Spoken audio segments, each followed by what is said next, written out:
When I came to Disney, I mean, one of my first impressions about being here was that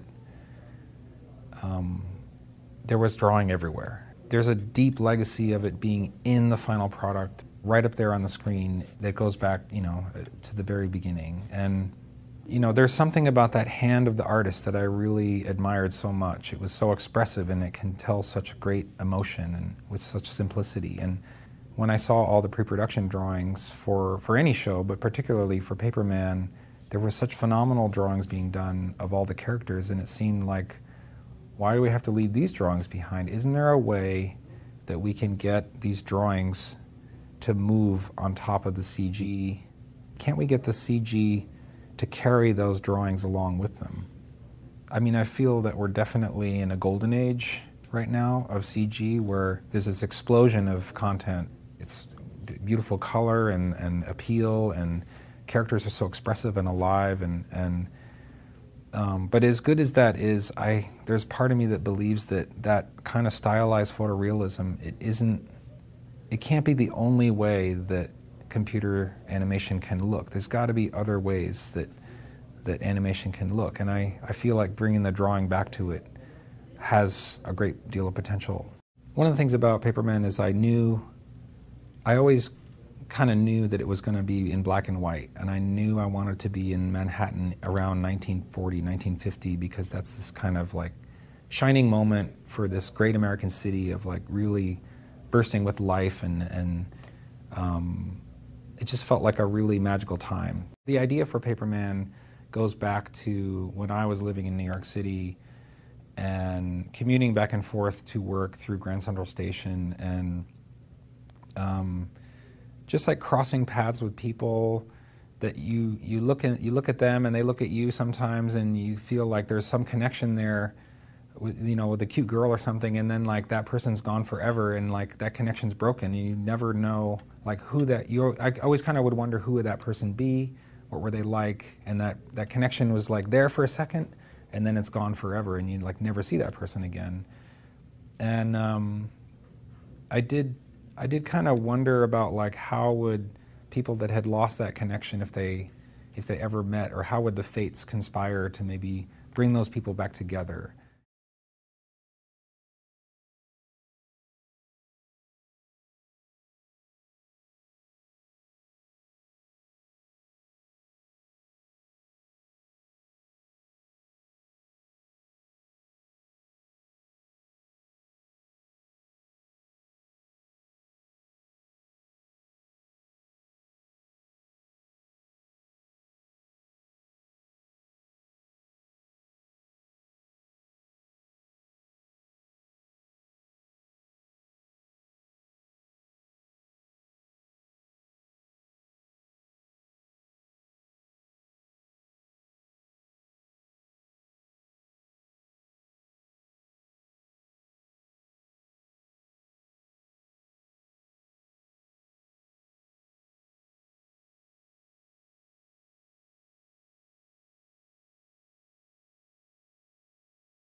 I wanted it to be a rich, like, dimensional world that you could feel like you could reach into.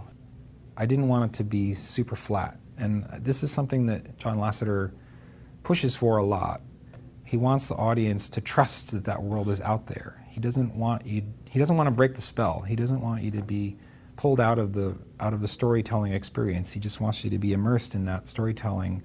And I believe that there was a way we could do this that had a stylization to it, that did have that rich dimensionality, that rich tonal scale, and that did have this feeling that you could reach into that world and still feel like something fresh and new.